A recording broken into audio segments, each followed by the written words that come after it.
ला इलाहा इल्लल्लाह पढ़ ला इलाहा इल्लल्लाह।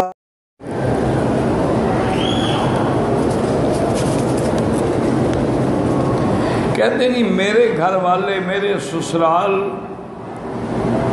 मेरे साथ मोहब्बत से पेश नहीं आते हैं, मैं उनकी खिदमत मोहब्बत से करती हूँ लेकिन उनका रवैया मेरे साथ ठीक नहीं है। तो बेटी असल बात यह है कि अजमत भी इसी में है कि हजूर ने फरमाया सिल मन का ताक, जो तुझसे तोड़े तुम जोड़ो। अहसिन मन असा इलैक, जो तुमसे बुराई करे तुम भलाई करो। वो नफरत करते हैं तुम मोहब्बत करती, इसी का तो तुम्हें बदला मिलेगा क़यामत में।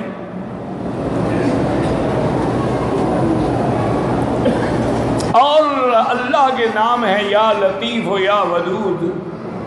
वो चलते फिरते वजू हो ना हो, पाक हो ना पाक हो, पढ़ती रहो और उनकी तरफ दम करती रहो और दिल में यही नीयत होगी, या अल्लाह हमारे घरों में आपस में उल्फत और मोहब्बत पैदा फरमा, अल्लिफ़ बैन क़ुलूबिना व अस्लिह ज़ात बैनिना।